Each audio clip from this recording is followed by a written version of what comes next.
Prends ta Bible, ton cahier, parce qu'on va beaucoup noter. 7 points à voir ce matin encore. Chiffre 7. J'aime les 7 points.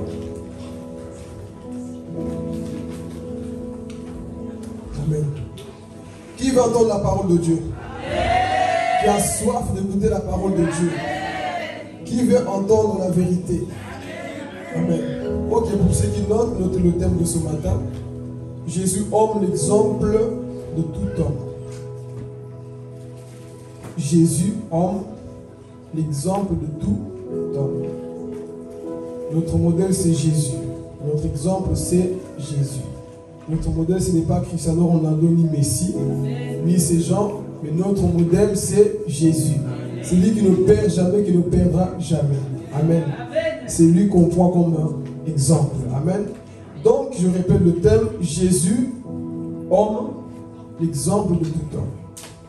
Et pour cela, nous allons prendre le livre de Philippiens, chapitre 2, versets 5 à 11. Soyez attentifs. Avant la lecture, Papa Dieu nous voit bien là-bas au Congo, pour ceux qui ne le voient pas, ils sont en mission. Donc, par la grâce de Dieu, ils se portent bien. Amen. Ne manquez pas de les envoyer un message, de les appeler, de prendre aussi de leurs nouvelles, mais sinon, ils vont bien par la grâce de Dieu. Amen. Ok, on y va. Philippiens, chapitre 2, versets 5 à 8. Et je lis la parole au nom de Jésus.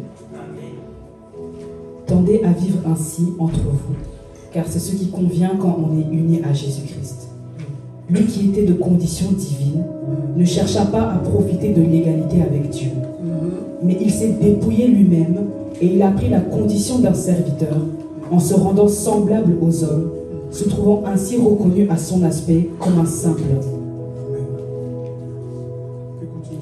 Il s'abaissa lui-même et devenant obéissant jusqu'à subir la mort, oui, la mort sur la croix. C'est pourquoi Dieu l'a élevé à la plus haute place et lui a donné le nom qui est au-dessus de tout nom, pour qu'au nom de Jésus, tout être s'agenouille dans les cieux, sur la terre et jusque sous la terre. Et que chacun déclare Jésus-Christ est Seigneur à la gloire de Dieu le Père. Amen. Est-ce qu'on peut acclamer la parole de Dieu? Alléluia. C'est Jésus qui est élevé dans ce lieu. Amen. Gloire à Jésus. Ce matin, mon message va être christocentrique. Ce n'est pas un message qui exalte l'homme, mais c'est un message qui exalte le Seigneur. Amen. Donc, nous allons voir 7 points. Bon, que Dieu me donne la grâce d'avoir le temps. Vous me connaissez, hein? Je commence un point parfois, pour finir, il faut 1 heure. Mais par la grâce de Dieu, que le Saint-Esprit me donne la sagesse de pouvoir expliquer les 7 points en ordre comme il faut. Amen. Donc, ici, nous allons parler de notre Dieu qui a pris la forme humaine. Parce que souvent, on a l'habitude de parler de Jésus comme étant Dieu.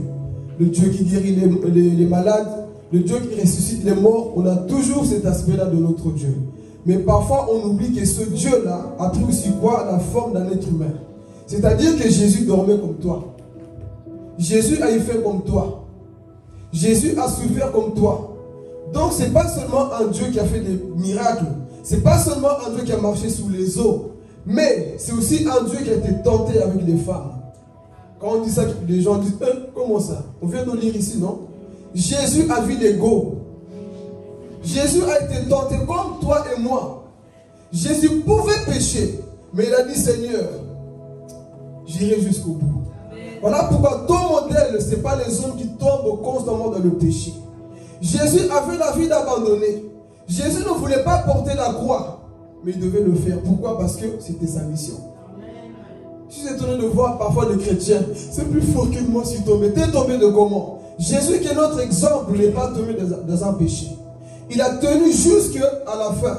Donc c'est pour ça que toi et moi, on doit prendre Jésus comme notre modèle. Ton modèle, ce n'est pas Moïse. Moïse a péché. Ton modèle, ce n'est pas Abraham. Abraham a menti. Mais Jésus est le seul homme qui n'a jamais commis de péché. Voilà pourquoi son nom est élevé. Celui qui te dit que Jésus n'est pas Dieu ne connaît pas la profondeur.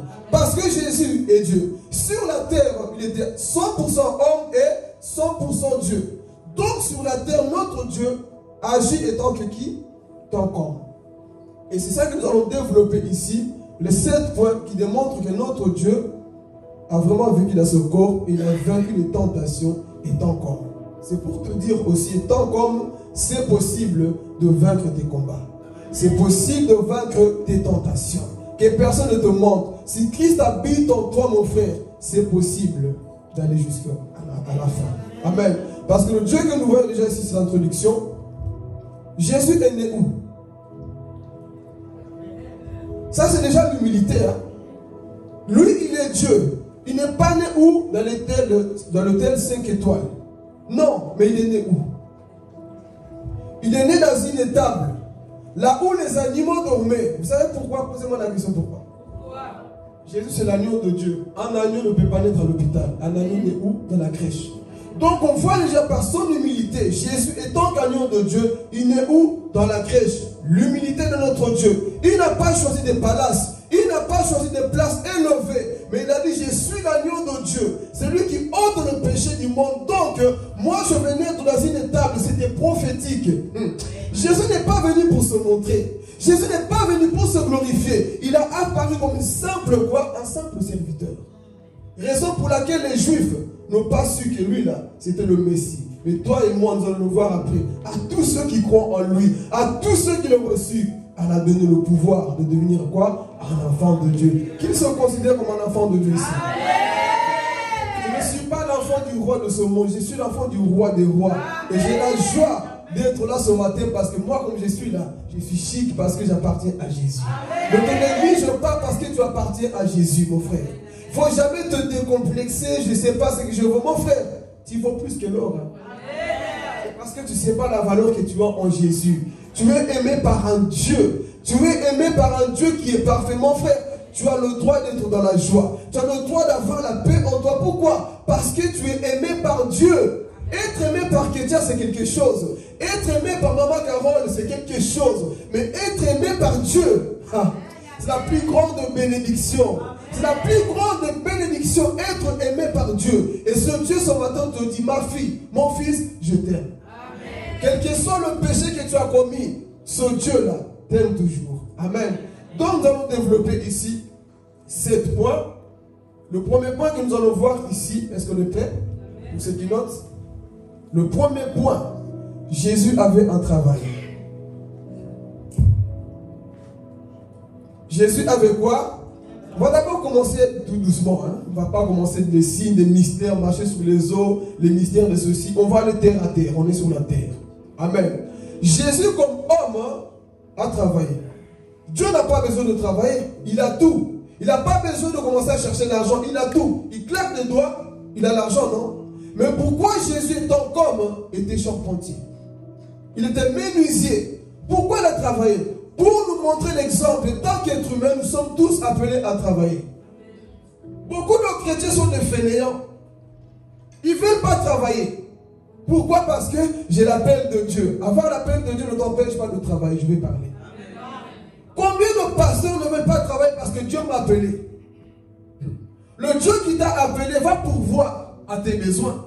Arrêtons de dépouiller les fidèles. Beaucoup de pasteurs se cachent derrière le ministère. Moi, je ne travaille pas parce que Dieu m'a appelé. Jésus, c'était l'homme le plus appelé, mais il a travaillé. C'était l'homme qui était plus appelé partout dans le monde. Mais il avait quoi? Un travail. Donc, c'est pour nous dire ici, frères et sœurs, nous sommes appelés aussi à quoi? À travailler. Faites attention à ces gens de pasteurs. Moi, Dieu m'a appelé, donc je ne peux pas travailler. Qui va te nourrir?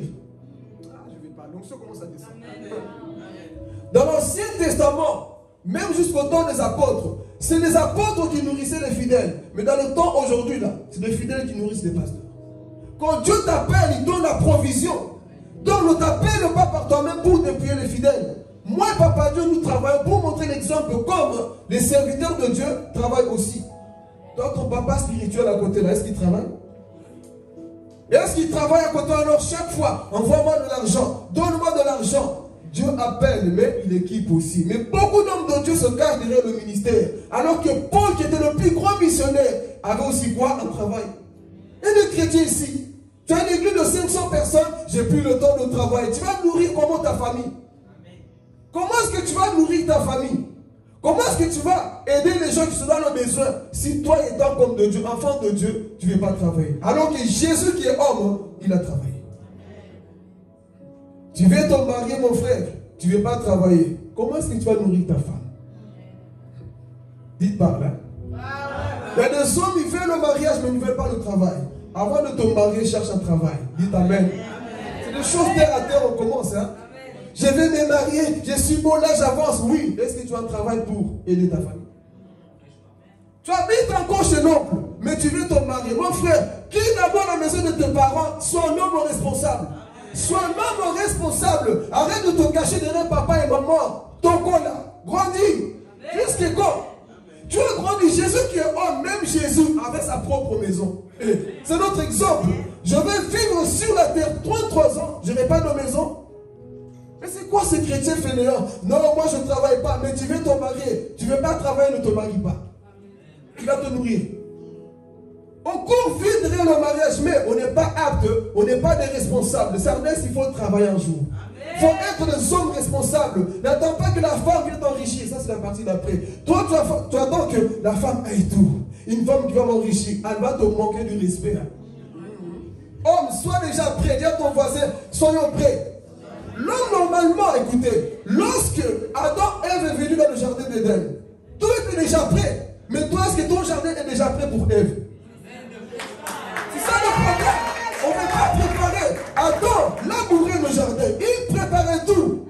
Et dans le jardin d'Éden, il manquait quelque chose. La femme. Mais toi, tu ne veux pas travailler. Tu veux la femme. Tu vas faire souffrir l'enfant d'autrui. Et c'est pour ça que vous trompez après. Pourquoi? Parce que toi, on donne beaucoup d'argent. Toi qui es là, tu ne prends pas soin de ta femme. Au collet là. Ah oui? Il faut avoir la maturité comme Jésus. C'est notre exemple. Travaille, mon frère, ma soeur. Arrête d'être au chômage. Mets tes CV. Donne à Jonathan, il va t'aider. Mettez des CV. Parce que, écoutez, le chrétien, j'ai l'impression, plus il se convertit, on dirait qu'il devient bête. J'entends l'enlèvement. Pendant l'enlèvement, là, tu fais quoi? Que Jésus revienne et moi, je ne gagne pas de... viens pas me demander de l'argent. Tu attends l'enlèvement, mais bouge un peu. Sois un peu quelqu'un qui est mature dans la foi. Hey. C'est quoi ces gens de chrétiens? Saute un peu sur un pied, je saute. Saute sur deux pieds, je saute. Va chercher du travail. J'attends l'enlèvement. Il est temps d'être sage. Il est temps d'être mature, mon frère, ma soeur. Parce que normalement, le chrétien doit être la personne la plus intelligente sur la terre parce que tu as le Saint-Esprit. Mais malheureusement, on est des fainéants. Il y a beaucoup de chrétiennes fainéants. Ils se cachent que sur la rabababa, shebababa ne va pas amener l'argent. Ramama ne va pas amener l'argent. Prends tes CV, prends tes deux pieds comme Jésus. Va chercher le pain pour amener à la maison. Arrêtez d'être des fainéants. Soyez des hommes et des femmes responsables de l'église. Parce que Jésus qui est notre exemple, il a travaillé. Tu as t'entends que on t'envoie chaque fois de l'argent. Va chercher du travail. Tu as deux pieds, non? Je ne vais pas prêcher aujourd'hui. Dieu va te guérir. Ça, vous me connaissez. Je prêche aussi ça. Bon, aujourd'hui, c'est terre à terre. Comment donneras-tu envie au païen de suivre Dieu si toi, tu es tout le temps au chômage? Et c'est le païen que tu vas. Tu peux me prêter de l'argent, frère. C'est toi qui dois prêter de l'argent aussi. Parce que la Bible dit que lorsque tu as l'onction, tout ce que tu vas toucher au travail va prospérer. Pourquoi? Parce que tu as l'onction de Dieu.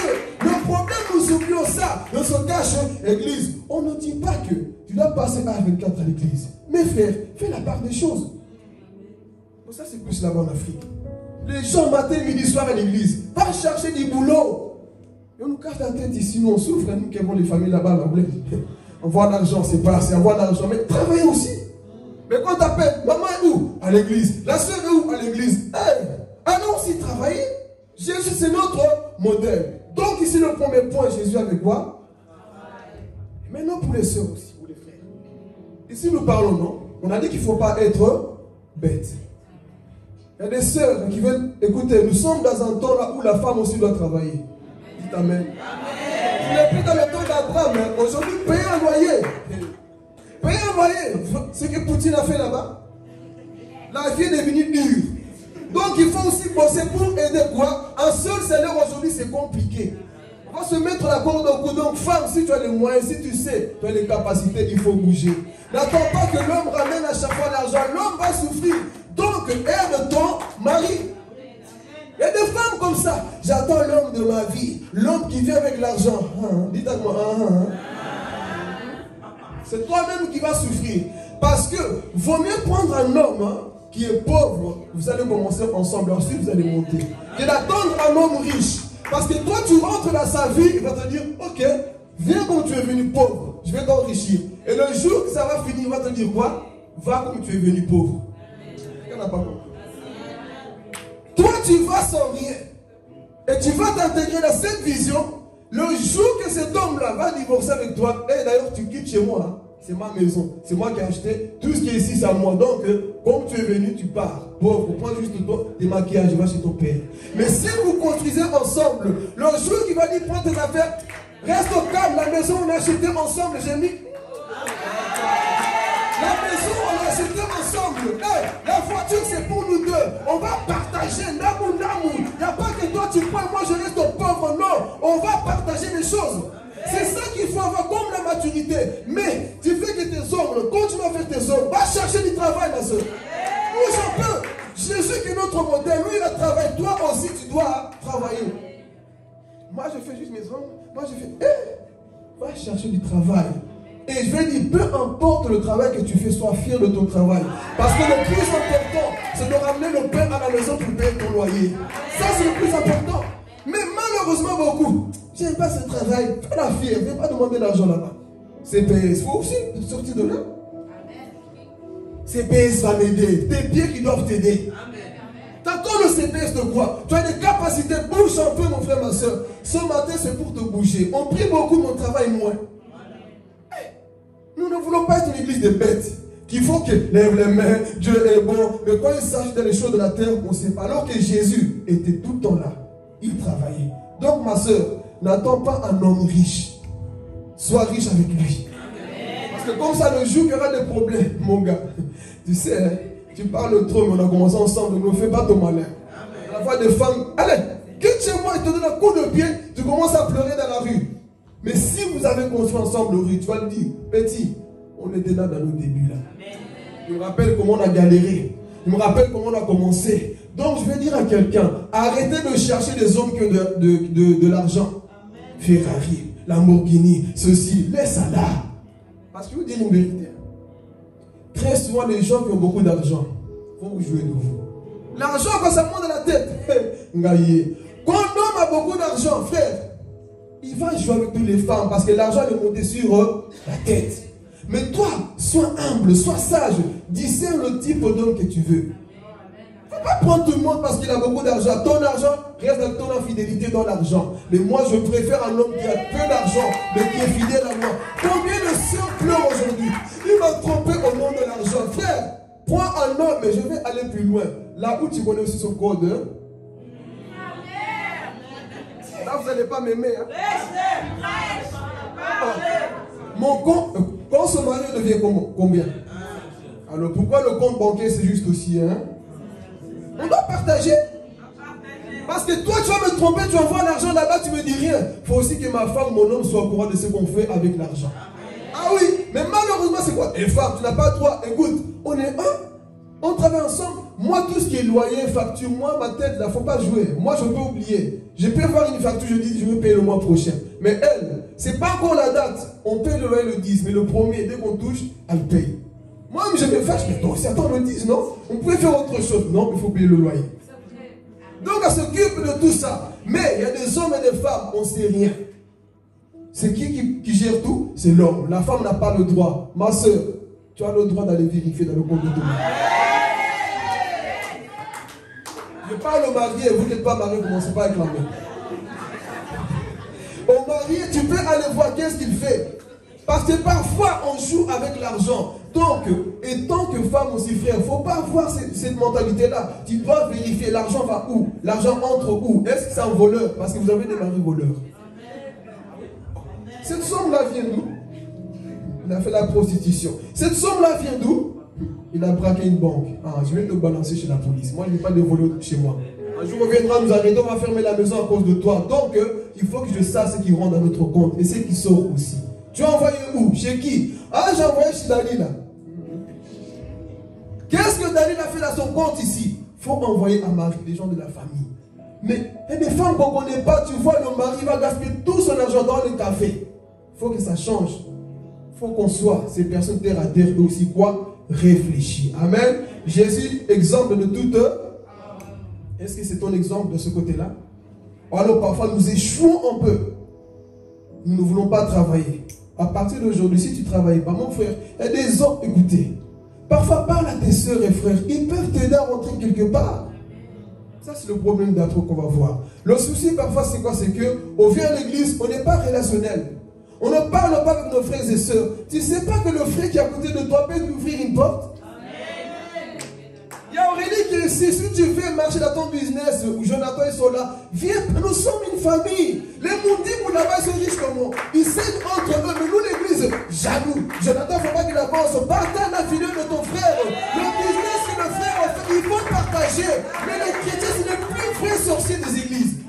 Ton frère fait une bonne chose, tu fermes les yeux. Encourage. Comment veux-tu avoir une porte ouverte? Tu sais que lui, là, Annie, c'est faire les cheveux. Toi, tu connais beaucoup de têtes mal coiffées. Envoie chez Annie. Envoie chez ta soeur, envoie. Tu connais une personne qui a beaucoup de boutons. Envoie chez Aurélie. Toi, tu vas chez les Moundim. Non, envoie chez Aurélie. Elle arrange la peau des gens. Alléluia. Mélissa a fait les pieds des gens qui n'ont pas Koulungoulou, là, je sais pas comment on appelle ça. Les pieds un peu abîmés. Allez-y chez Mélissa. Elle va soigner vos pieds. Mais on sait qu'on a beaucoup de capacités dans notre église. On ferme les yeux. Non, je vais te prendre un rendez-vous chez Chantel. Prends un rendez-vous chez Dalia. Prends un rendez-vous chez Sephora. Nous avons des capacités dans l'église. Mais on est tellement parfois méchants entre nous. Il ne faut pas qu'Aurélie prospère. Parce qu'il y a des gens qui veulent nous voir meilleurs. Pas plus meilleurs qu'eux. Non. Il ne faut pas qu'ils me dépassent. Frère, le véritable amour, c'est de laisser l'autre te dépasser. Ça, c'est le véritable amour. Mais les gens ont peur. Encourage le projet de ton frère. C'est ça que nous voulons dans notre église parce qu'il y a trop de jalousie. Jalousie, tu vas mourir. Il faut arrêter l'esprit de jalousie. Encourageons-nous. Donc à partir d'aujourd'hui, prends les coordonnées de Cindy. Prends les coordonnées de quelqu'un. Si tu sais qu'il n'y a personne qui cherche à faire les cheveux, à faire de je ne sais pas quoi là, t'as tes mains de l'or. Envoie la chérie, tu fais des maquillages, je ne sais pas quoi là, frère. Il faut qu'on soit cette église qui s'aide. C'est comme ça que nous allons grandir. Qu'est-ce qui faisait que dans l'église primitive, les païens avaient peur des disciples? Parce que l'unité, l'amour, ils partageaient les choses entre eux. Mais aujourd'hui, ils sont partagés. On se méfie tout le temps. Il ne faut pas que ça arrive, l'église. Il faut qu'on ait confiance entre nous. Amen. Donc nous allons... Pardon. Je vais avancer. Donc si nous sommes toujours au premier point qui était il faut... Donc cherche du travail. On va prier pour toi parce qu'ici, bon, Dieu merci, je ne veux pas vous taper le temps parce que la majorité des gens ici travaillent. Acclamez pour vous-même. Acclamez pour vous-même. Moi j'ai connu des églises, frères et sœurs. Fallait jeûner, fallait semer, fallait pleurer, fallait tout faire pour avoir du travail. Mais les gens ne trouvaient jamais du travail. Mais ici, on ne prêche pas. Oui, il faut travailler. L'onction du travail, soit Dieu. Quelqu'un rentre ici, tu vas être béni. Toi, les chômeurs qui sont dehors, pas les appeler, viens ici, il y a l'onction de travail. On ne prêche pas, tu rentres, tu pleures dans l'onction. Les témoins, il est là. Qu'il Dieu te bénisse. Donc, tu viens pour te sors béni. Quand tu bénis, tu obéis à Dieu, Seigneur, Dieu te bénit. Mais le problème, c'est qu'on veut toujours qu'on nous dise comment chercher un travail, comment ceci, il faut semer, il faut donner. Non, viens seulement messager de paix. Si à le cacher, tu rentres, tu sors, tout le monde t'inquiète. Il faut continuer comme ça. Amen. Il faut continuer comme ça. Nous voulons voir des chrétiens qui sont sur la terre, c'est vrai. Mais le Dieu t'envoie, nous ne sommes pas bêtes.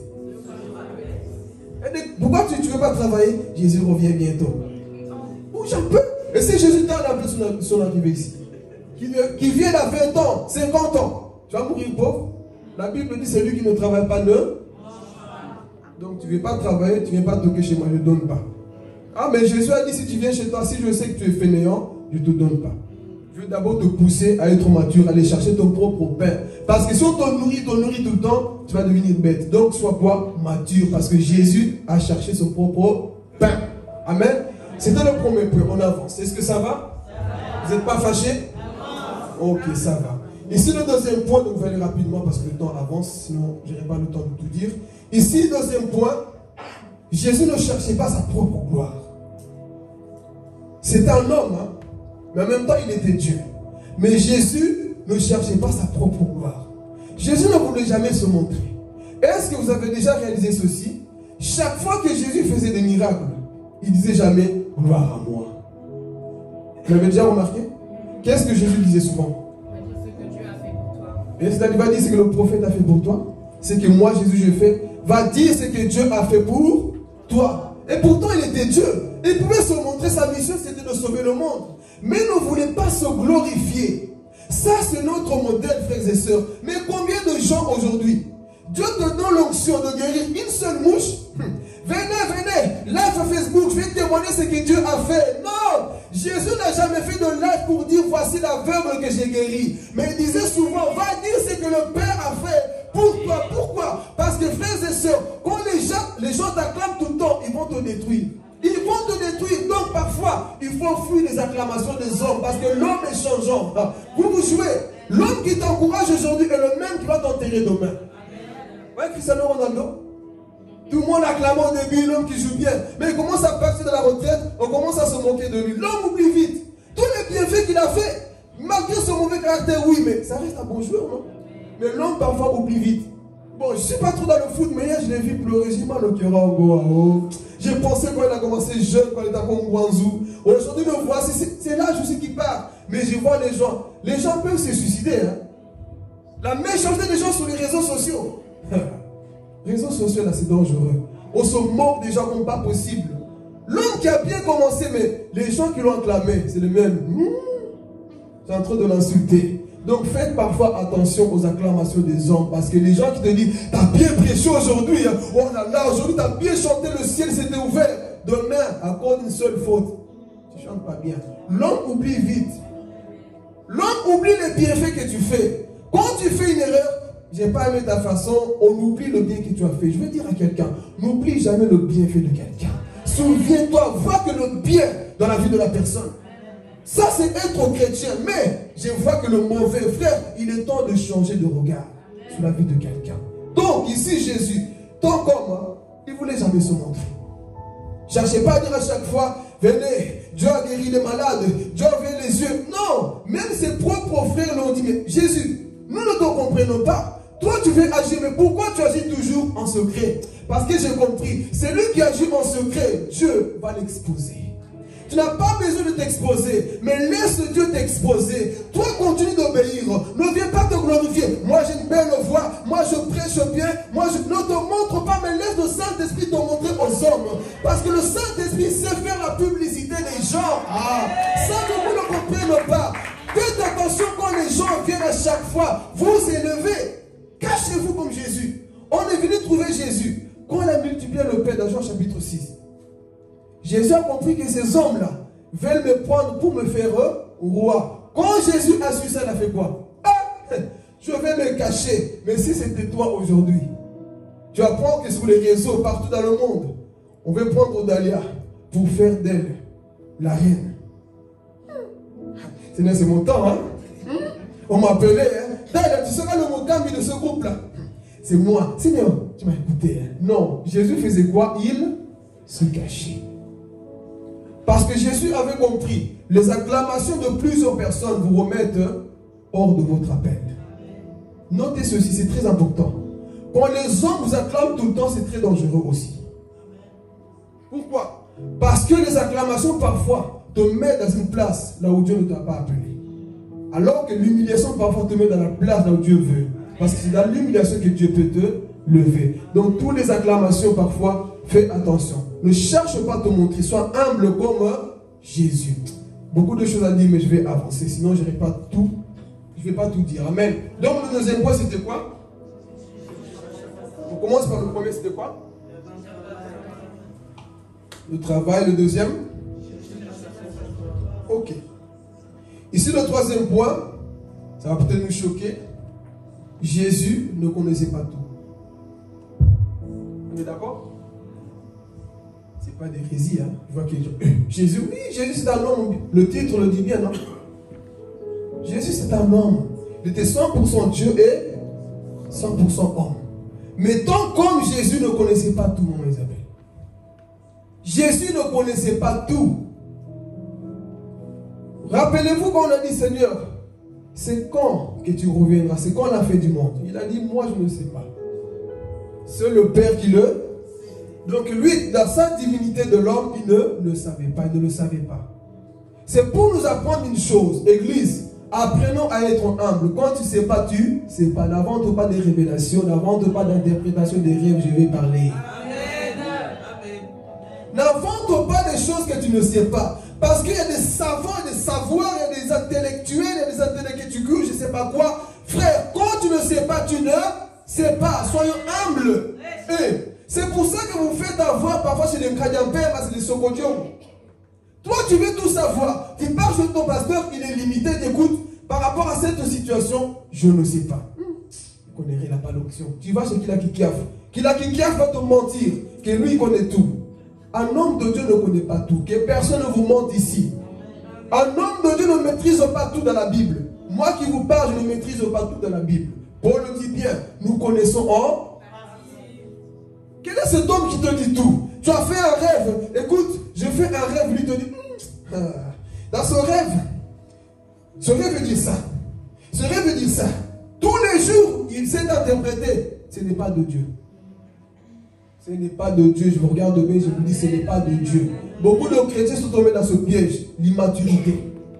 Tu veux absolument connaître la signification. Nous sommes des hommes, tu es un homme. Jésus qui était Jésus ne connaissait pas tout. Donc moi aussi, je ne suis pas obligé de connaître tout. Quand je ne sais pas, je te dis, demandons la confirmation à... Arrêtons de forcer les choses. Il faut que je sache, il faut que je comprenne. Écoute, Dieu ne révélera pas tout. Alléluia. Jacob n'a pas su tout pour son fils. Et pour toi, c'est un homme qui rêvait beaucoup. Il y a des choses qu'on ne sait pas expliquer. Il y a des choses qu'on ne sait pas démontrer. C'est normal parce que nous sommes des hommes. Et Jésus nous montre par là pour nous dire, écoute, dans la vie, ne fais pas la sage qui connaît tout, la personne qui sait tout. Donc quand on t'apporte une solution, tu veux dire, moi je sais. Un verset, moi je sais. Parfois on dit, hey, ce verset, même moi j'ai du mal à interpréter. C'est ça être humble. Oui, c'est un nombre de mystères. Hein? Sur les réseaux, parfois je rigole. Des révélations que je vois. Hey, les mystères de coq, les mystères de 7 tresses. Qui t'a dit qu'il y a des mystères dedans? Les 7 tresses de Samson, ça veut dire ceci. Oui, il y a des images qui parlent, mais il ne faut pas abuser, quoi. Hey, le mystère de la tunique de Joseph, frère, fais attention. Qu'est-ce que ça a à voir avec moi? Il y a des choses parfois dans la Bible, il faut faire attention. Parfois, on est ébloui. Le mystère de l'œil de Dieu. Frère, il y a quoi comme mystère? Parce que les gens aujourd'hui courent vers quoi? Les mystères. Les mystères de l'ange que Esaïe a vu. Ok, il avait 6 ailes. Ça t'aide dans quoi dans ta foi? Il avait 6 ailes, 2 pour se cacher, 2 pour se faire ceci, et d'autres pour... Ça t'aide dans quoi? Faites attention les gens qui pensent qu'ils connaissent tout, qui veulent tout expliquer. Ils vont vous prêcher en hébreu, en grec. J'ai déjà du mal à comprendre le français. Prêche-moi en français. Prêche-moi dans la simplicité parce que Jésus c'est un homme simple. Comme Papa Dieu dit souvent, il y a des mamies qui viendront. Ils ne savent pas le sauce ou le tout ça. Ils ne savent pas. Mais dit Jésus t'aime, ils vont comprendre. Hey, dit Dieu a tant aimé le monde qu'il a donné son Fils unique. Oh, avec quiconque croit en lui ne périsse point. Mais le mystère veut dire ça que Dieu a tant aimé, mais tu vois, Dieu va me parler. Non! Sois simple. Il y a des choses qu'on ne sait pas expliquer. Mais aujourd'hui, il y a des spécialistes, des mystères. Des fois, je me demande, mais les fidèles qui sont là, ils disent même avance d'Adi, est-ce qu'ils comprennent? Il y a des choses que tu vois sur Internet. L'homme de Dieu est en train de prêcher des choses bizarres.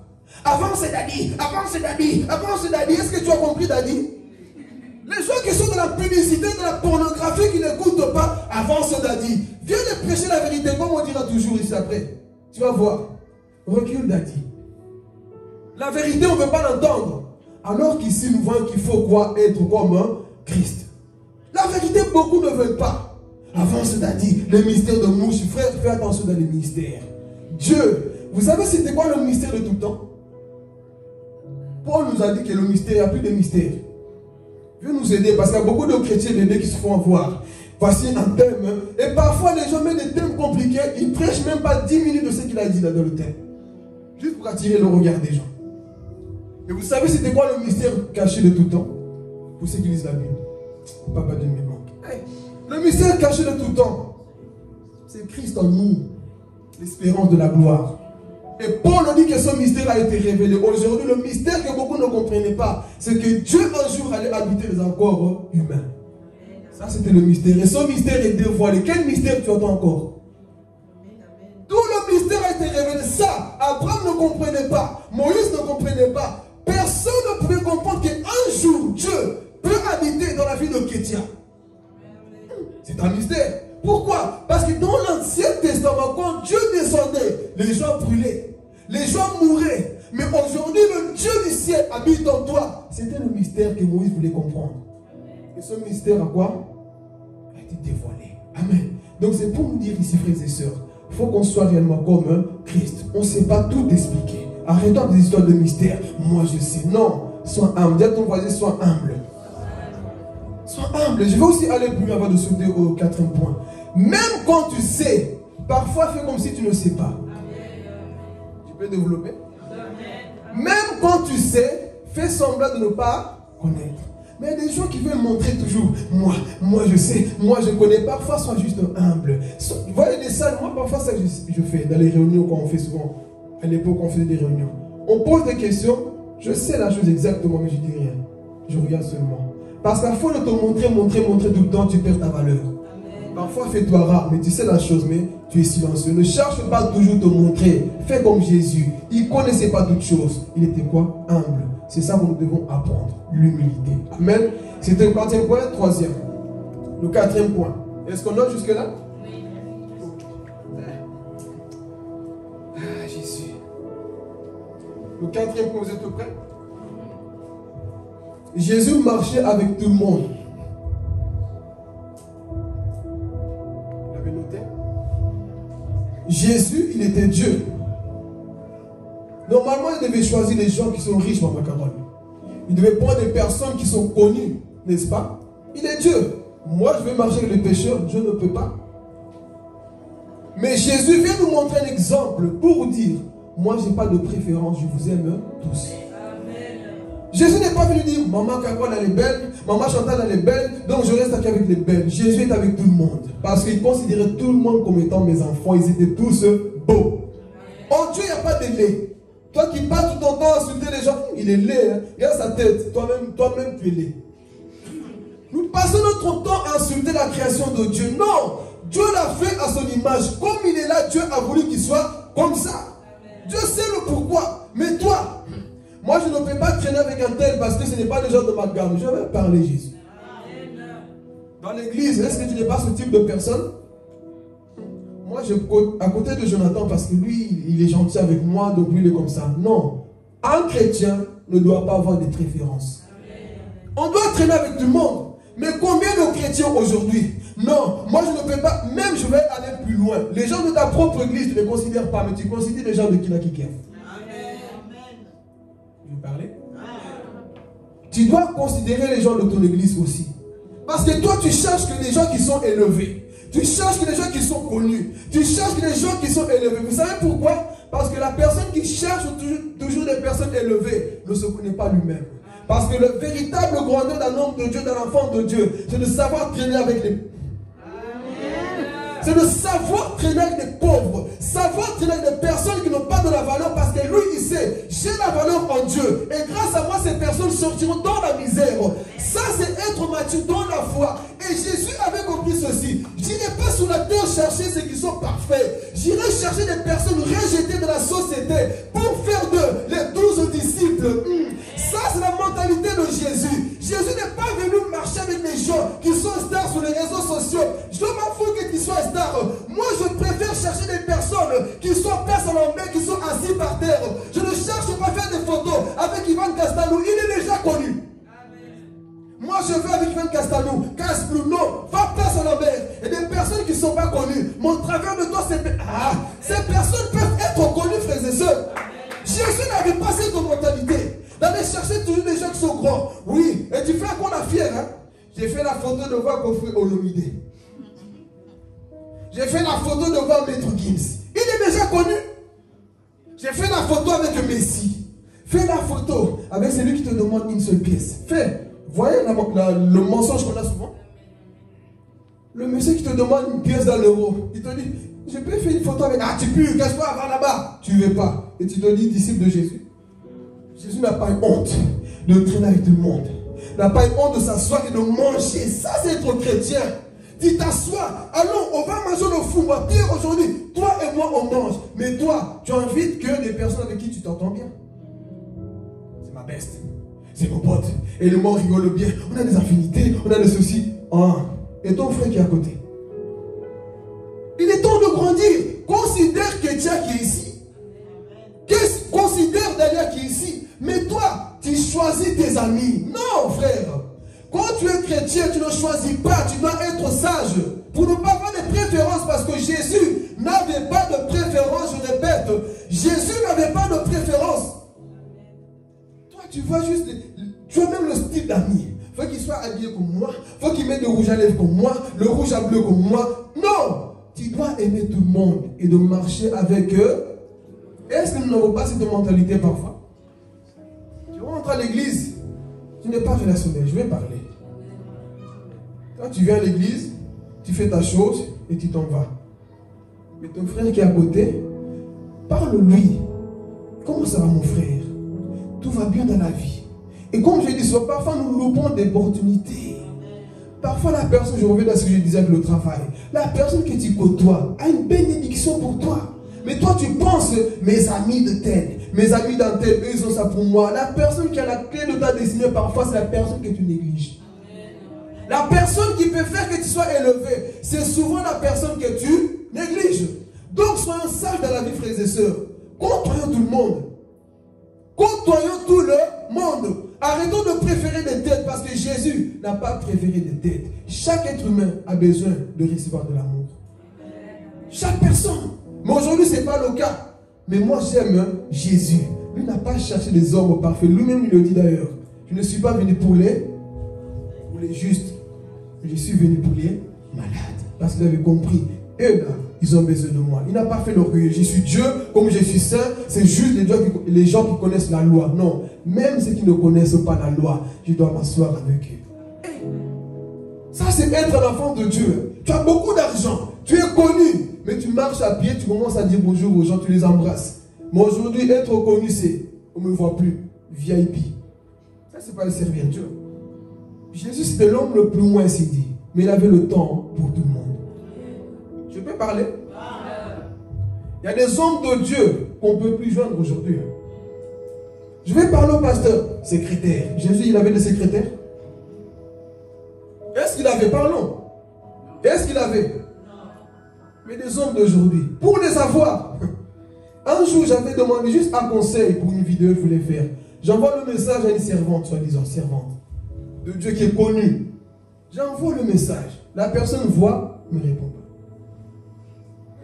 Et un jour, on se voit face à face dans une conférence. Le message est envoyé. Ah, tu es homme de Dieu? Ah, je ne savais pas. Ah. Vous voyez? On considère que les gens qui sont élevés. Donc toi et moi, dans la même conférence, on va prêcher. Le message, c'était moi. Ah, je ne savais pas, je pensais que tu étais ensemble, frère. Et même si je suis qu'ensemble, frère. Ça coûte quoi de répondre? Beaucoup de personnes sont déçues par le comportement des gens soi-disant élevés. Ils voient, ils n'ont pas le temps. Mais Jésus, qui était l'homme le plus élevé, comme on a lu, il avait le temps pour tout le monde. Frère, il est temps que nous puissions considérer tout le monde comme Jésus. Parce que c'est lui notre exemple. Amen. On avance. C'était le 4e point. Est-ce qu'on a bien noté? 5e point. Donc, qui peut répéter jusque-là les points qu'on a vus? Vous parlez comme si vous avez fait. Parlez comme des vivants, non? On a vu le premier point, c'était quoi? Oui. Parlez plus fort. Vous notez pas. Alors dites-le plus haut. Fabiola, toi tu notes pas. Je ne cherchais pas sa foi, je ne connaissais pas tout, il marchait avec tout le monde. Voilà. Jusque-là, c'est point, ça rentre en nous. Est-ce qu'on peut être comme Jésus? Hein? Ne va pas chercher seulement les gens qui sont beaux, qui sont belles, qui sont bien habillés, qui sentent bon, traîner avec tout le monde. Arrête de choisir les gens avec qui tu dois être. Un chrétien ne choisit pas. Donc, l'humilité de Jésus, ça nous enseigne. Amen. 5e point. Jésus a souffert. Il est Dieu, mais il a souffert. Nous allons voir c'est quoi la véritable souffrance de Jésus. c'est pas sur la croix. Si c'est sur la croix, mais une chose qui a attiré mon attention quand je méditais. Vous savez, parfois on lit, on passe au survol, mais il y a des choses, parfois c'est tellement précisé qu'on doit les dire. Amen. Donc ici, avant d'arriver dans ce point, la Bible dit que Jésus a souffert. Est-ce que toi aussi tu peux accepter la souffrance? Il y a des chrétiens, comme je dis, des chrétiens stars. Pas de persécution. Dès qu'on te persécute, tout le monde doit être au courant. Non, frère. Tant que chrétien, dis à ton voisin, Toko Kemba. Hey, frère, tant que chrétien, tu vas souffrir sur cette terre. Toi, tu joues avec la méchanceté des hommes sur la terre. Il y a des jours où tu vas pleurer. Mais Seigneur, je te prie. Seigneur, je te fais ceci. Je ne comprends pas. Tant que chrétien, Oko Kemba, tu vas pleurer. Tu vas saigner. Tu auras l'envie d'abandonner. Tu vas te poser des questions. Est-ce que Dieu existe? La souffrance que je vis, ce n'est pas possible. Comment moi, là, je peux vivre ça alors que dans le monde, je ne vivais pas comme ça? Dans la vie chrétienne, parfois, tu vas te poser des questions. Si tu n'es pas encore arrivé à ce stade, là où tu te poses des questions, c'est parce que tu n'as pas encore souffert comme un véritable disciple. Parce que tout vrai disciple passera par la souffrance. Parce que la souffrance témoigne que tu es né de nouveau. Si tu ne souffres pas, c'est qu'il y a un problème, frères et sœurs. Jésus qui était Jésus, lui-même, il va porter la croix. Il va souffrir. Comment toi, Dieu, tu as créé l'être humain et tu acceptes que l'être humain te tape? Parce que je suis homme, je suis exemple de tout homme. Que tous les hommes voient comment moi m'a tabassé. On vient l'arrêter déjà dans le jardin de Gethsemane. Imaginez ça fait quoi? On te prend, frère. Steve te donne un coup dans le ventre. Un coup de poing là, boum, Jonathan. Tu vas finir à personne en mer. Hein? Même on va draguer une boule à Sangoku là. Boum, jusque là-bas. Jésus a souffert ces choses. On vient lui donner des coups, bam. Mais ce qui est bon dans tout ça, Jésus n'a jamais dit je te bloque. Le pire dans tout ça, Jésus n'a jamais dit les gens d'aujourd'hui. On vient, il avait une barbe, vous voyez la barbe là? On vient arracher comme ça. Là. Et c'est mal la tête de Jésus. Mais il était Dieu, il pouvait dire hey, non, au nom de moi Jésus, mourez. Déjà brûlé, non? Mais il n'a pas fait, frères et sœurs. Mais toi, juste parce qu'on t'a mal parlé, tu bloques les gens. Juste parce qu'on t'a insulté, tu changes de visage. Jésus, on le trahit par Judas qui mangeait avec lui. Mais il arrive à l'embrasser. Est-ce que toi, tu peux dire à ta sœur, c'est pas grave, ce que tu m'as fait, ça m'a blessé, mais je t'aime quand même. Continuons. Je ne changerai pas de comportement à cause de ce qui s'est passé. Je ne laisserai pas Satan rentrer dans notre intimité. Je ne laisserai pas Satan entrer détruire ici. Non. Sois la personne qui dira oui, je sens la douleur, je sens que j'ai mal, tu as mal fait. Peut-être que tu n'as pas fait attention.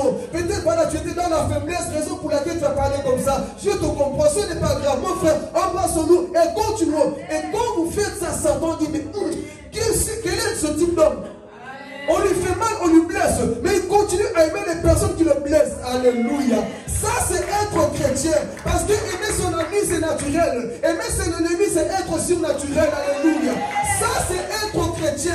Tout le monde a la capacité d'aimer les gens qui leur font du bien. Mais aimer une personne qui te crache dessus, qui te tire la barbe et qui prend ton habit, frère, ça, c'est être chrétien. Mais dans tout ça, Jésus n'a jamais dit, je quitte l'église. J'en ai marre de vous. Où est-ce que Jésus a quitté l'église? Combien de chrétiens aujourd'hui, juste parce qu'on n'a pas dit bonjour, je quitte l'église. Qui est dans le bas d'enfer? Je quitte l'église. On quitte l'église pour des petites choses. Je quitte l'église. Qui tu vas mourir en enfer. Mais Jésus, malgré le mal qu'on lui a fait, il a compris. Écoutez, la maturité c'est ça. C'est de te dire que Jonathan m'a parlé comme ça, Seigneur. Je connais Jonathan. C'est la première fois que ça m'arrive de me parler comme ça. Seigneur, peut-être que Jonathan est dans une faiblesse. Il a peut-être pas fait exprès. Je le pardonne. Je le pardonne. Ça, c'est être chrétien. Mais être naturel, c'est quoi? Je savais. Vous savez qu'il me parlait comme ça. Déjà, je voyais dans son visage comment il se comportait avec moi. Je savais. Et d'ailleurs, j'avais rêvé. Satan t'a montré un rêve concernant Jonathan. Là, tu confirmes ce que Satan t'a montré. Je savais, il a fait exprès. Pourquoi tu ne te dis pas qu'il est cher? La Bible nous dit de nous pouvoir quoi? Nous supporter les uns et les. Mais toi, tu ne sais pas supporter, frère. Hey, supporte un peu. Le mot supporter va avec support. Donc, c'est-à-dire tu as un poids sur toi là. Je vais parler. Il y a des gens, vous nous donnez du poids ici, mais on supporte. Hein? Il y a des jours, je dis, est-ce que je peux faire le water sur la personne? J'ai envie de gifler la personne. Mais on supporte, non? Il y a des gens, vous avez déjà fait pleurer dans la prière. Hein? Je sais ce qu'on se souvient avec vous parfois. On pleure, hein? Mais on doit supporter. Supporter, c'est d'avoir une charge sur toi. Tu dois là. Jonathan, il est lourd, mais porte, parce que Jésus a porté le monde entier sur son dos. Mais toi, juste de porter une personne, c'est lourd pour toi. Supporte. Non, mais quand je vois tout ce que la personne m'a fait, quand le mal, tu ne vois que ça. Il n'y a que toi qui as souffert. Jésus, c'est l'homme qui a souffert le plus dans le monde. Mais jamais il a ouvert la bouche pour dire, toi vraiment tu vas voir. Toi je ne te parle plus. Au contraire, Père, pardonne-leur. Ils ne savent pas ce qu'ils font. Parfois ils savent mon frère. Ah, ma belle-mère ne sait pas ce qu'elle fait. Mon beau-père ne sait pas ce qu'il fait. Mon mari ne sait pas ce qu'il fait. Mais toi tu ne changeras jamais. Ne dis jamais à quelqu'un tu ne changeras jamais parce que tu ne connais pas sa destinée. Toi, tu ne changeras jamais la tête de ton grand-père. Je savais. Ne dis jamais à quelqu'un tu ne changeras jamais. Parce qu'un être humain n'est pas démon. Satan ne changera jamais parce que lui, il ira au lac de feu. Mais toi, tu peux encore changer. Nous pouvons encore changer, frères et sœurs. Alléluia. Mais qu'est-ce qu'on fait? On met le point final sur la vie d'une personne. Toi, tu ne changeras jamais. Garde ton comportement. Tout le temps comme ça. Il y a de quoi? Tu es fatigué de supporter. Mais la Bible dit quoi? Il faut. On a facilité à supporter l'argent. L'argent, je supporte. Compte en banque rempli, mais supporte aussi le caractère là, de ton frère dans l'église. Vous savez, dans l'église, c'est un lieu de formation. Hein. L'église, moi j'aime l'église. Il y aura des gens, il faut aimer l'église. Voilà pourquoi les gens qui n'ont pas d'église, je ne vous comprends pas. Tu supportes qui chez toi? Dans l'église, c'est lieu de formation. Tu vas supporter Annie comment aller. Et tu vas dire, Annie, toi, des fois, j'ai envie de t'en coller tout ce que tu me dis, mais je t'aime, ma soeur. C'est ça être chrétien. Parce qu'Annie, parfois, tu m'énerves. Je te supporte. C'est ça être chrétien. Oh, vous ne comprenez pas ces choses? C'est ça être chrétien. On dit parfois, ta façon de faire, mais Jésus, paix sur la terre aux hommes que tu as créés. Seigneur, à toi la gloire, parce qu'il y a des jours, mais je dois supporter. Tu vois, le comportement de quelqu'un ici t'énerve. C'est normal, ça t'énerve parce que tu es encore dans la chair, mais supporte. C'est ça, souffrir pour Jésus. Est-ce que nous pouvons accepter? Moi, j'aime pas ce frère-là, sa façon de parler. Moi, ça m'énerve. Supporte. Qui t'a dit que dans l'église, tu vas aimer tout le monde, comme toi tu veux? Comme Christ veut, tu dois aimer ton prochain. Mais toi, j'aime pas Diego, sa tête. Hey, tu es encore à ce stade. Là où tu dis que tu n'aimes pas la tête de Diego. Mon frère, il y a un problème. Ah, Moutou, vous m'aimez comme ça. J'aime pas sa façon d'être. Non, nous devons supporter tout le monde. Tu as vu son caractère supporte. Parce que toi aussi, quelqu'un te supporte quelque part. C'est ça le problème. Aimez-moi, supportez-moi. Mais toi, quand ça t'arrive, est-ce que tu peux supporter quelqu'un? C'est ça le problème de l'église. Tu viens déjà fâché. Tu viens triste. Tu parles à personne. Supporte parce que tu sais qu'aujourd'hui, je vais voir la tête de Ketia. Oui, moi ça passe. Moi je ne peux pas le supporter. Va supporter Ketia. Donc nous partons. Jésus a souffert. Est-ce que nous pouvons souffrir? Alors écoutez ce soir, c'est très intéressant. La Bible dit que Jésus a souffert, n'est-ce pas? Une chose que parfois on oublie, c'est qu'on a vu la nudité de Jésus. L'auteur a caché ceci pour respecter la personne. Mais dans l'Ancien Testament, parce que c'est venu des Chaldéens, quand il prenait une personne, il ne mettait pas d'habit. Je rentre en profondeur. Il ne mettait pas d'habit sur la personne. Pourquoi? Parce que la malédiction c'était ça. Il fallait qu'on voie la nudité de la personne. Pourquoi? Comme ça on verra la honte de la personne. Donc imagine-toi ton sauveur. Toi déjà, bon pour ceux qui sont pudiques, te promener en mini-jupe, tu fais ça, tu as honte de montrer ton corps. Tu ne veux pas te montrer. Mais Jésus sous la croix, mon frère, Ketia, Jésus était nu. Nu. Je vous dis que Jésus était nu. On voyait la nudité de Jésus. Et je crois que la véritable souffrance de Jésus, c'était ça. Ah, comment on peut me voir? Quelqu'un ne comprend pas la profondeur. Il est Dieu, il pouvait refuser, mais comme homme, il nous montre l'exemple. Comment on doit quoi? Souffrir pour lui. On le prend, on met quoi? 3 clous de 12 cm, 2 sous ses mains et 1 sous les pieds. Cloué comme ça, il ne peut plus bouger, se défendre. Et pourtant, il est Dieu. Il peut se défendre. Parce que lui n'a pas besoin de parler, juste de penser. Pense que tout le monde brûle. Mais on prend Jésus, frères et sœurs, tout nu sur la croix. Frère, et il fait ses froid dans cette époque. Imagine-toi. On met Jésus là-bas. Et les gens le regardaient. La Bible dit que quand les gens le regardaient, secouaient la tête. Fait ça. Les gens secouaient la tête. Mais c'est pas lui qui a guéri les malades. C'est pas lui qui a fait des miracles. On regardait Jésus tout nu, frères et sœurs. Le sacrifice que Jésus a fait. Et toi maintenant, pour lui, j'arrive pas à aimer. J'arrive pas à pardonner. Vois ce que Jésus a fait pour toi. On a crucifié cette personne. Sur la croix, il a senti la honte. Le Dieu du ciel, frères et sœurs, qu'on prend, qu'on met sous la croix, on voit sa nudité. Et il ne peut pas prendre ses mains pour se cacher. Pierre, Jacques et Jean n'étaient plus là. Plus personne n'était sous la croix pour défendre le Seigneur. Il était seul. Personne, et pourtant, il a fait du bien aux gens. Mais il n'y avait personne pour l'aider. Et j'ose croire aussi que Jésus souffrait intérieurement. Il souffrait. J'ai nourri des foules. J'ai nourri des gens. Mais où sont-ils pour me défendre ici? Il n'y avait personne pour défendre Jésus.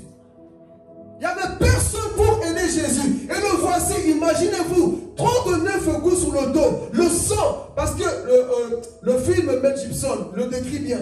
Quand nous voyons, le film a même eu des problèmes. Pourquoi? Parce que le film démontre réellement ce qui s'est passé. On le frappait avec des choses là où il y avait des os d'animal.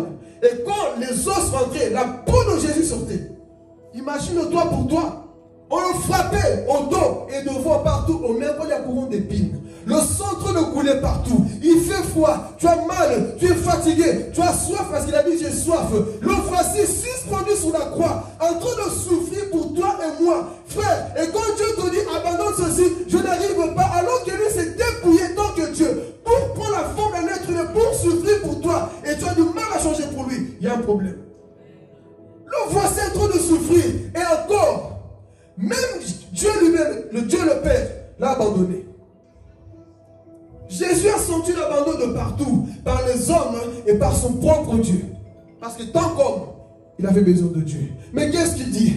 Eli, Eli, lama sabachthani. Père, Père, pourquoi tu m'abandonnes? Je suis seul sous la croix. Viens m'aider. Même le Père a dit non, Jésus, je ne peux pas te regarder. Pourquoi? Parce que tu as le péché de Philippe, tu as le péché de Dalia, tu as le péché d'Antel, tu as leur péché. Et Dieu ne pouvait pas regarder un pécheur. À cause de toi, Jésus a vécu la honte. Il ne pouvait plus bouger, frères et sœurs. Le voici en train de saigner, le dos qui est ouvert. Imagine-toi la peau qui est en train de pendre là. Et la poussière, le froid qui rentre. Il a mal. Il ne peut pas se défendre. Les gens encore. On l'insulte encore. Si tu es le fils de Dieu, descends là. Mais il a dit, je ne descendrai pas parce que si je descends l'humanité en enfer. Donc je reste sur la croix parce que je connais ma mission. Je vais parler. C'est lui qui connaît sa mission. C'est le pourquoi il passe par la souffrance. C'est lui qui connaît sa mission. Il sait pourquoi il doit souffrir. Alléluia. Beaucoup de personnes ne veulent pas souffrir. Pourquoi? Parce qu'ils ne connaissent pas leur mission. Mais Jésus est passé par là. Il passe par la souffrance totale. Le monde entier l'a abandonné. Les mêmes gens, là, frères et sœurs. Oui, maman, il a souffert. Tout ça pour toi et moi. Et quand Dieu te demande juste des petites choses, j'ai pas le temps. Sois intégré à l'église, j'ai pas le temps. Viens à l'église pour qu'on t'appelle. Ce Dieu-là n'a pas fait toutes ces choses-là. Pour que tu commences à négliger ce qu'il a fait. Vois un peu le sacrifice de Jésus. Comment il nous a aimés. On ne méritait pas ces choses. Il pouvait dire non. Ils sont dans le péché. Laisse-les. Mais toi, j'arrive pas à résister aux femmes. Dès que tu vois des femmes, tu deviens comme une mouche. J'arrive pas à résister aux hommes. Dès que tu vois des hommes, tu fais comme une mouche. J'arrive pas à la masturbation, la pornographie. Frère, vois ce que Jésus a fait. Il a fait tout ça pour que tu ne sois plus esclave du péché. C'est ça l'amour de Dieu, frères et sœurs. Il souffre ici, sur la croix. Et qu'est-ce qui va se passer? Il va rendre l'âme. Père, entre tes mains. C'est beau cette histoire. Entre tes mains, je mets mon esprit. Il n'a pas dit, Père, entre les mains du diable, je mets mon esprit entre tes mains. Même, je vais parler Jésus. Même si tu n'es pas venu m'aider, Seigneur, tu restes mon Dieu. C'est ça qu'on doit apprendre. Même dans la souffrance, rends ton esprit à Dieu. Je vais parler. Même dans la souffrance, mon frère, regarde à Jésus. N'abandonne pas, ne va pas ton âme au diable. À cause des souffrances, mets ton âme entre les mains du Père. Alléluia. Et c'est ça que Jésus a fait. Il a mis son esprit entre les mains du Père. Et ensuite, il a rendu l'âme. Il est mort. Mais qu'est-ce qui va se passer? Joseph d'Arimathée et Nicodème qu'on trouve dans Jean chapitre 3 vont prendre le corps de Jésus. Voilà pourquoi parfois, ayez de bonnes relations. Un jour, on va se souvenir de toi. On va se souvenir de toi. Il a quand même fait du bien. Mais là, dans sa mort, on se souvient de lui. La prophétie de Psaume va s'accomplir. On ne peut pas le laisser comme ça dans la honte. On le prend. On le met dans cette tombe. Et les mondes disaient, c'est fini, il n'y a plus de Jésus. Romains chapitre 11, verset 8. Romains chapitre 8, verset 11 va s'accomplir. L'esprit de vie entre en Jésus. Il est dans cette tombe. Il le mit dans la tombe comme un agneau. Mais il est sorti comme un juge. Amen. Mon frère, tu passes une fois. La croix, on ne la porte pas deux fois. Amen. La croix, tu ne vas pas la porter deux fois. Souffre la société de notre présent. Parce qu'un jour, il y a de gloire qui t'attend. Souffre maintenant, mon frère. Oui, tu perds tes amis. Souffre encore. Souffre encore. Les gens te persécutent, se moquent de toi. Tu perds ton respect. Souffre encore. C'est la croix que tu es en train de porter. Mais un jour, le même Dieu qui voit par quoi tu se passes, il va dire, je me souviens de toi. Saint-Esprit, ressuscite Fabrice. Ressuscite telle personne. Parce que je le connais. Celui qui souffre pour Jésus sera récompensé. Alléluia. Donc le Saint-Esprit entre dans la tombe. Pendant que le monde disait, c'est fini pour cet homme-là. Ce n'est pas fini. Le Saint-Esprit, il est Dieu. Il dit, Saint-Esprit, le temps est arrivé. Viens. Ce jour-là, un ange est descendu devant la tombe de Jésus. Il y a eu un tremblement de terre. Il le mit comme un agneau, comme je dis, comme un lion. Il le mit comme un animal. Mais il sort comme Dieu glorifié. La Bible dit que les anges, l'ange qui est venu, a roulé la pierre. Et Jésus sort de là. C'est pour nous dire une chose, frères et sœurs. Prépare-toi pour donner gloire à Dieu. La souffrance que tu traverses, mon frère, garde ta foi en Dieu. Parce que même si tu meurs dans cette souffrance, Jean chapitre 11 nous dit, celui qui croit en moi ne mourra jamais. Et même s'il meurt, il sera avec moi. Même si tu souffres en Jésus, mon frère, même si tu meurs dans ça, Dieu va te ressusciter un jour. Donc, accepte de passer par la souffrance. Accepte de passer par là pour Jésus. Parce que celui qui souffre pour Jésus connaît son chemin, frères et sœurs. Est-ce que nous pouvons accepter de souffrir pour lui? Est-ce que nous le pouvons? Souffrir réellement pour lui. Et Jésus passe par là. C'est mon modèle. Mon modèle, ce n'est pas les hommes qui pêchent tous les jours. Non. Mon modèle, c'est mon Jésus. C'est lui mon modèle. Lui qui me montre le chemin à suivre. Lui qui me dit, suis-moi tous les jours et tu dois quoi? Renoncer. C'est ça, frères et sœurs. Est-ce que nous comprenons le sacrifice de cet homme-là? Est-ce que nous comprenons ce que cet homme représente pour nous? Il a fait. Il a pris ma place. Et je peux lui dire merci Jésus. Parce que tu es mort pour moi à la croix. Tu as souffert pour moi. Alors moi, mon tour, je vais aussi souffrir pour toi. C'est ça l'amour. Lui, il a souffert pour toi. Toi, tu ne veux pas souffrir pour lui. Tu vas aussi souffrir pour lui. Amen. Donc ici, c'était combien de point? 5e. Tu dois accepter de souffrir pour lui. Je vais aller vite pour terminer. Tu dois accepter de souffrir pour lui. Amen. Est-ce que nous sommes prêts à souffrir pour Jésus? Est-ce que nous sommes prêts à souffrir pour Jésus réellement? Amen. Ici, l'avant-dernier point, le 6e. Notez bien. Hein? Jésus n'a pas eu peur de prêcher la vérité. Amen. Je vais aller rapidement. Jésus comme homme, il était Dieu. Il pouvait prêcher comme il voulait. Faire ce qu'il voulait. Il pouvait même venir chez toi comme ça, il te prêche. Et comme homme, il s'est humilié. Mais il a prêché la vérité. Je vais dire à quelqu'un, n'aie jamais honte de dire la vérité à une personne qui est dans le mal. Le problème, si je dis la vérité, je vais le perdre. Perds la vie, mais au moins, tu as dit la vérité. Beaucoup ont peur de dire la vérité. Tu sais que ton mari dans l'occultisme, ta femme fait des choses qu'il ne faut pas. Tes enfants ou tes amis font des choses qu'il ne faut pas. Tu fermes les yeux. Il faut dire la vérité. Je vais parler. Jésus n'avait pas honte de dire la vérité. Malheureusement, l'église est tombée dans ce piège. Bon, comme les fidèles donnent de l'argent, je ne dirai pas la vérité. Fidèle, que tu donnes l'argent ou pas, je vais te prêcher la vérité. Je vais te dire, change ta vie, sinon tu vas en enfer. Arrête de coucher avec les hommes avec qui tu ne t'appartiens pas. Tu vas finir en enfer. Arrête de voler, de mentir, de regarder ces choses qui ne considèrent pas la présence de Dieu. Sors du péché, sinon tu iras en enfer. Alléluia. Parce que parfois on ne réalise pas c'est quoi l'enfer, raison pour laquelle on joue. Mais ce matin, je fais comme Jésus. Je n'ai pas peur de prêcher la vérité. Alléluia. N'ayons pas peur de dire la vérité aux gens. Le monde est en train de mourir. Tous les jours, il y a des gens qui meurent, qui partent en enfer, mais n'ont pas entendu la vérité qui est Jésus. Parce que le chrétien a peur de prêcher la vérité. Dis à tes enfants, mes enfants, le chemin que vous prenez là, ce n'est pas bon.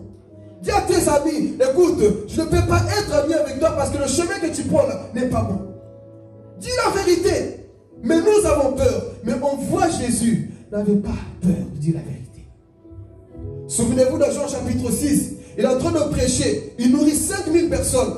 Sans compter les femmes et les enfants. Ils étaient plusieurs. Ils viennent. Jésus les nourrit. Écoutez. Jésus les nourrit. Mais après, Jésus commence à monter un peu dans ses messages. Les gens commencent à être fâchés. Comme l'église parfois est fâchée. Quand on dit la vérité. Il est un peu vulgaire. Comment il peut dire des choses comme ça? Ça ne dit pas ouh. Jésus n'avait pas peur qu'on fasse ouh. Il choquait les gens. Pour dire la vérité, il choquait les gens. Donc il dit à ces gens-là, mangez mon corps. Les gens ont trouvé cette parole quoi? Difficile. Alors qu'est-ce qui va se passer? Les gens vont commencer à quoi? À fuir Jésus. Ils vont commencer à l'abandonner. Jésus n'a pas eu peur d'être seul. Je vais parler. N'ayez pas peur d'être seul, mon frère, ma soeur. N'ayez pas peur de dire la vérité parce que le problème parfois, nous avons peur. Si ton pasteur est dans le culte, dis-lui papa, ce que tu fais n'est pas de Dieu. Change ta vie parce que sinon, tu iras en enfer. Le problème, non, c'est mon Kami. Si tu me vois dans un péché, dis-le moi. Ne reste pas les yeux fermés. Mais le problème, comme c'est un homme de Dieu, c'est homme de Dieu, mais reste un homme. Donc tu peux lui dire la vérité. Ce que tu fais n'est pas bien. Jétro n'a pas eu peur de dire la vérité à Moïse. Ce que tu fais n'est pas bien. Est-ce qu'il a dit j'ai peur de Moïse parce qu'il connaît Dieu? Il faut dire la vérité à tes amis. Dites la vérité avec amour, avec sagesse. Alléluia. Mais malheureusement, nous avons peur. Donc Jésus, il dit la vérité à cette foule. Suivez-moi parce que c'est moi le Père de vie. Les gens se commencent à quoi? À murmurer. Comme beaucoup de personnes à l'église, ils murmurent. J'aime pas la façon, comme on dit des choses. Tu n'es pas ici pour que tu aimes la façon. Tu es ici pour entendre la vérité. Alors la foule commence à quitter Jésus. Qu'est-ce qui va se passer? Il dit, ok, partez. Est-ce que Jésus a dit, s'il vous plaît, attends, oh j'ai besoin de toi dans le ministère. Écoutez, le ministère ne dépend pas d'un homme. Le ministère dépend du Saint-Esprit. Un seul homme, comme nous le verrons dimanche d'après, un seul homme a bouleversé Israël, Élisée et Élie. C'est ça que nous allons voir. Ils ont bouleversé. C'est pour dire à quelqu'un, ne compte pas parfois trop sur les hommes, mais compte sur le Saint-Esprit. Parce que Jésus n'a pas dit, attendez s'il vous plaît, j'ai besoin que mon église se grandisse. Non, l'église a besoin des gens qui aiment la vérité. L'église a besoin d'entendre, de voir des personnes qui aiment la vérité. Pas des personnes qui viennent juste pour être là, non. Des personnes qui veulent entendre la vérité. Qu'est-ce qui va se passer? Tout le monde commence à partir. Jésus, écoutez, j'aime la sincérité de Jésus. L'audace qu'il avait de dire la vérité. Il dit, écoute, vous les 12, qu'est-ce que vous faites là? Vous ne partez pas? Qu'est-ce que vous faites? Écoutez la réponse de Pierre dans Jean chapitre 6, verset 58. Seigneur, à qui irions-nous? À qui irions-nous, Jésus? Écoutez, est-ce que quelqu'un peut le lire? Comme ça, on va bien le développer. Regardez ce que Pierre dit. Il n'a pas dit, Seigneur, à qui irions-nous parce que tu as les... On va voir, attendez. Prenez-le s'il vous plaît. On part vers la fin, il nous reste encore quelques minutes. Oh, Jésus, Jésus, Jésus. Développement de mon son, comme ça, on monte à l'adoration après.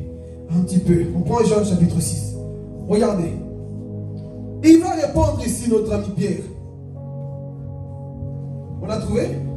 Amen. Ok, on y va. Qui l'a trouvé? Vas-y. Verset 50. 72, 58. Regarde, 58. À qui irions-nous? 68. Ok, on y va. Mais Simon-Pierre lui répondit, Seigneur, vers qui irons-nous? Tu as les paroles de la vie. Attends, ça fera plus fort, s'il te plaît. C'est profond cette parole. Il ne faut pas laisser ça passer comme ça. Répète. Mais Simon-Pierre lui répondit, Seigneur, vers qui irons-nous? Oui. Tu as les paroles de la vie éternelle. J'ai envie de sauter, mais quelqu'un ne comprend pas ce que je vais dire. Répète encore cette phrase, s'il te plaît. Soyez branchés. Mais Simon-Pierre lui répondit, Mais Simon-Pierre lui dit, Seigneur, vers qui irions-nous? Tu as les paroles de la vie éternelle. Est-ce qu'il a dit tu as le pain de vie? Est-ce qu'il a dit tu as le miracle de la vie? Est-ce qu'il a dit tu as les guérisons et les prophéties de la vie? Il a dit tu as les paroles, parce que la parole ne passera jamais. Ne courez pas derrière les miracles, parce que les miracles vont passer. Mais la parole est établie toujours dans les cieux. C'est la parole qui va te sauver. Pierre n'a pas dit, Seigneur, à qui irions-nous? C'est toi qui guéris les malades. Il a vu comment il a guéri les malades. Et tous les gens le croient, abandonné. Mais il a compris, c'est toi la parole qui donne la vie. En écoutant, je me sens vivifié. En écoutant la prédication, je sens mon âme en train de vivre. À qui irions-nous, Jésus? Je reste à tes pieds. Même si ça me pique, je dis Amen, parce que la parole me change. C'est ça que je veux. Une parole qui me change. Pas une parole qui me chatouille, mais une parole qui change mon âme. Quand je quitte l'église, j'arrête la masturbation. Ça, c'est la parole de la vie. Ça, c'est la parole de la vie, frères et sœurs. Il n'a pas dit, Seigneur, qui irions-nous? C'est toi qui guéris les morts. C'est toi qui ressuscites les morts. Non! Parce que, frères et sœurs, c'est qui compte la parole de vie. Et la parole de vie, c'est lui-même, Jésus. Tout passera, mais ma parole ne passera jamais. Beaucoup de chrétiens s'attachent beaucoup au miracle aussi. Tout ça n'est pas mauvais. Mais avant de t'attacher à une guérison, attache-toi à la parole. Attache-toi à la parole. Parce que tu ne chercheras jamais Satan au nom de pied qui est guéri. Non. Va dire à Satan, Satan, éloigne-toi de moi. Parce que Dieu m'a guéri hier soir. Il ne va pas partir. Mais si tu fais comme Jésus dans le désert, il est écrit. Satan, il est écrit. Satan obéit à ce qui est écrit, la parole de vie. Bon miracle. Et Pierre avait compris. À qui irions-nous? C'est toi qui as les paroles de la vie. La vie éternelle se trouve en toi.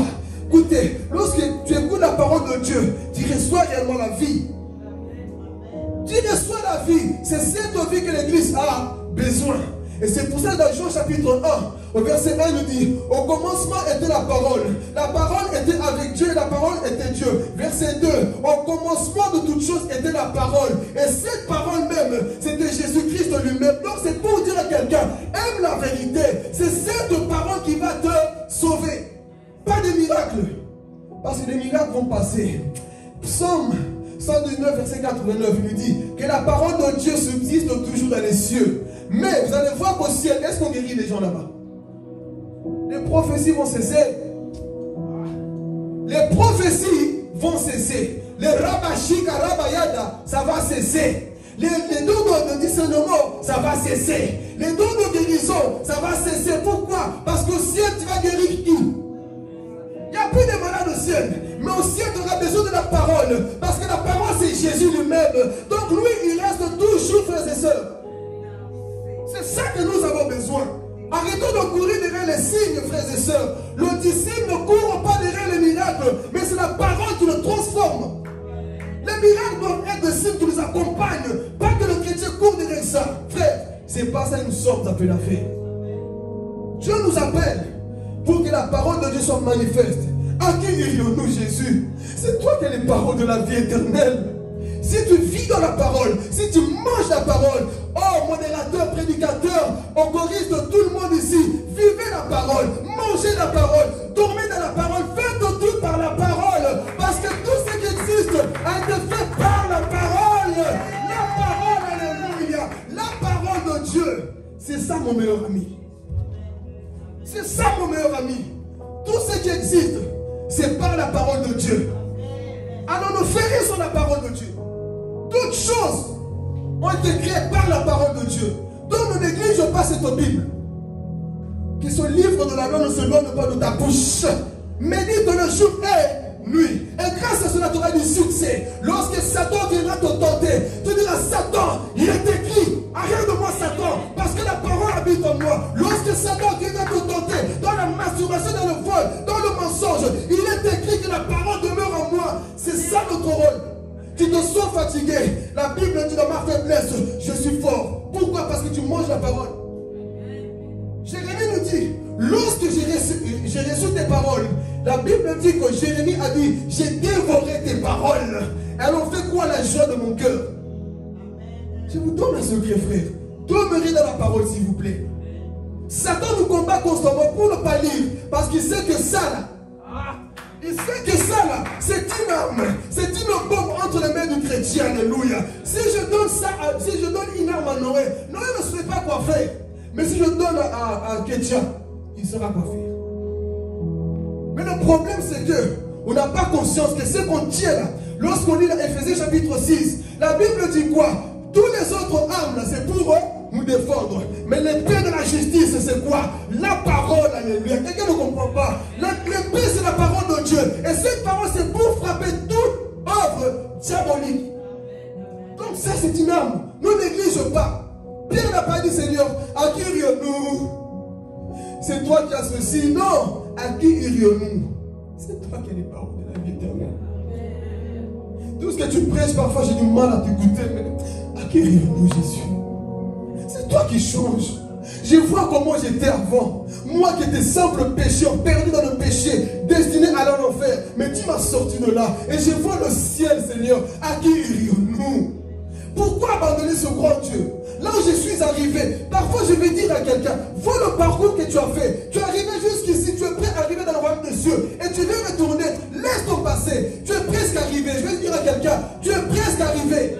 Bats-toi encore, ne te décourage pas. Regarde le passé. Tu as déjà jeté le mensonge, le vent, tu as tout laissé dans le monde. Satan est en train de t'appeler. Rappelle-nous la parole. Dis-lui parfois, à qui irions-nous? C'est toi qui as les paroles de la vie éternelle. Cette parole que nous écoutons dans la grande tribulation, beaucoup de personnes vont la chercher. Mais toi, pour le moment, tu as encore la grâce d'entendre la parole de Dieu. Profite, médite-la. Vous savez, qui a déjà vécu ça? Tu lis la Bible, mais tu sens une joie, comme si tu l'as dévoré. C'est ça être chrétien. Quand tu lis la Bible, parfois tu te sens fatigué. Mais une fois que tu commences à voir bien, tu sens une joie, tu sens l'onction, tu as envie de prier. C'est ça être chrétien. Lorsque tu lis la Bible, il y a une force, frères et sœurs, parce que c'est dans la parole que nous sommes édifiés. Mais malheureusement, on ne comprend pas.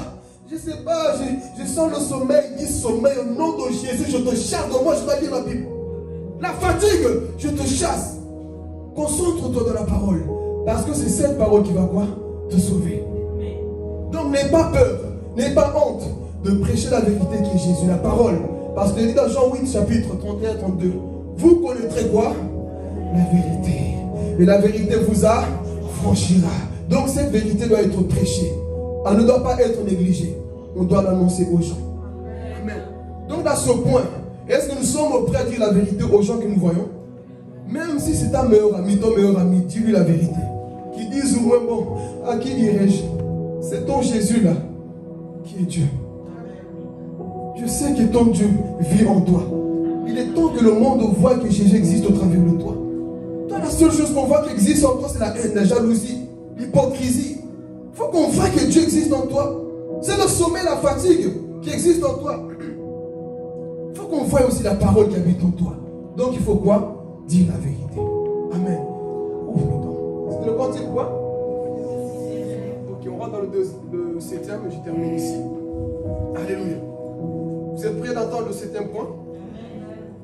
C'est un thème qui continue, donc vous, comme ceux qui suivent, c'est la deuxième partie qu'on vient de voir ici. Ce n'est pas la première fois que je prêche sur ça. Amen. Donc ici, le septième point, Jésus n'avait pas peur. Alléluia. Dis à ton voisin, c'est qui ton modèle? Tous les hommes de Genèse Apocalypse dans la Bible ont tous, sans connaître le Seigneur, connu la peur. Mais Jésus, c'est mon modèle. Exemple de tout homme. Lui n'a pas eu peur de quoi que ce soit. Il y a des personnes, vous êtes assis. Est-ce que nous sommes conscients, frères et sœurs, que nous avons l'Esprit de Dieu? Je ne sais pas, j'ai peur de mourir. Même si la mort vient, tu es en Christ, non? On mourra tous, non? Nous allons tous partir un jour. Est-ce que nous sommes conscients? Sauf si l'enlèvement vient avant. Mais comme nous sommes assis, nous allons tous partir un jour. Je ne sais pas, j'ai peur de la vie. J'ai peur de faire un accident. J'ai peur de mourir. À force d'avoir la peur, un jour, mon frère, tu seras paralysé. Parce qu'un chrétien qui est rempli du Saint-Esprit n'a pas peur, mais c'est la peur qui a peur de lui. Est-ce que nous sommes conscients de ces choses parfois? Tu ne dois pas avoir peur. La peur, tu dois quoi? La rejeter. C'est juste un sentiment. La peur que tu ressens parfois, c'est juste un sentiment. Mais pose-toi la question, depuis que je sens la peur, est-ce que je suis mort? Je sens qu'on me poursuit. Je sens que je dis bien, je sens. C'est juste un sentiment. Mais c'est un sentiment qui ne va pas te tuer. Pourquoi j'ai dit ça? Jésus va rester dans le désert. Et il va jeûner dans Luc chapitre 1, verset 13. La Bible dit que Jésus va jeûner pendant 40 jours et 40 nuits. Et la Bible dit que Jésus est resté seul avec les bêtes sauvages. C'est pas tout. Avec le diable. Mais toi, imagine-toi, tu es dans un désert. Il y a des serpents partout, des loups partout, des bêtes sauvages, puis des démons qui viennent la nuit. Ah! Là, qui va assumer? Va assumer?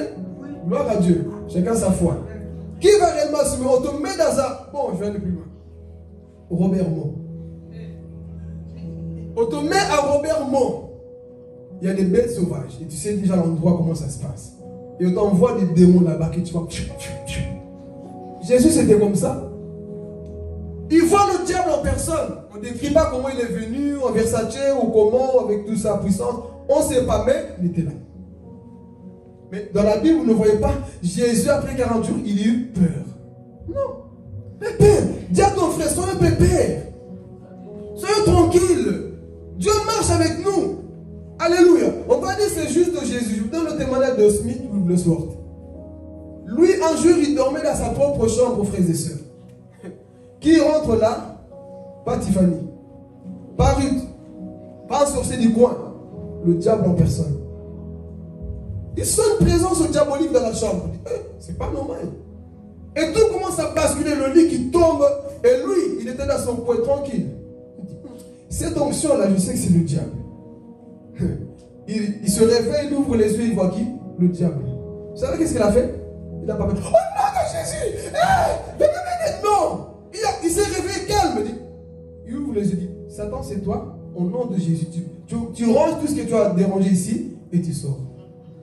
Satan a rangé la maison. Satan a mis tout en place. Comme un chien a mis sa queue entre ses pieds. Il a fui. Pourquoi? Nous avons l'autorité en Jésus. Mais combien de chrétiens nous avons peur constamment des choses? Jésus, lui, n'avait pas peur. Et c'est cette autre dimension qu'on doit aussi quoi? Avoir en nous. Frères et sœurs, est-ce qu'on peut avoir cette autorité? Cette autre dimension aussi de Jésus. Qui est prêt? Avoir cette autre dimension de Jésus. Je sais que parfois, bon, c'est naturel, c'est un sentiment. Mais tu peux dominer sur ça. Si un esprit d'ailleurs vient t'affronter la nuit, qu'est-ce que tu vas faire? Un esprit vient t'affronter la nuit. Il ne faut pas m'appeler, hein? Il faut dire au nom de Jésus, toi là. Écoutez, quand tu as Dieu, le diable c'est comme des fourmis, des sorciers là. Ils font juste beaucoup de bruit, mais ils ne peuvent rien faire. Parce que toi tu as Christ, mais toi, juste un simple bruit, j'ai peur. Mais Jésus, homme, pas étant que Dieu, homme, enfermé tout seul avec des bêtes sauvages, et avec le diable avec. Il n'a pas manifesté des sentiments de peur, mais il a vaincu le diable. Amen. C'est pour nous dire, Jésus, c'est notre modèle à tous. Dans tout ce qu'on vient de prêcher, prenons Jésus comme exemple. Pas les hommes, parce que les hommes, ils sont faibles. Amen. Que Dieu vous bénisse, on va se mettre debout. Je vais juste te dire, merci à Dieu, le temps est avancé. Dis-lui, Seigneur, merci pour ta parole.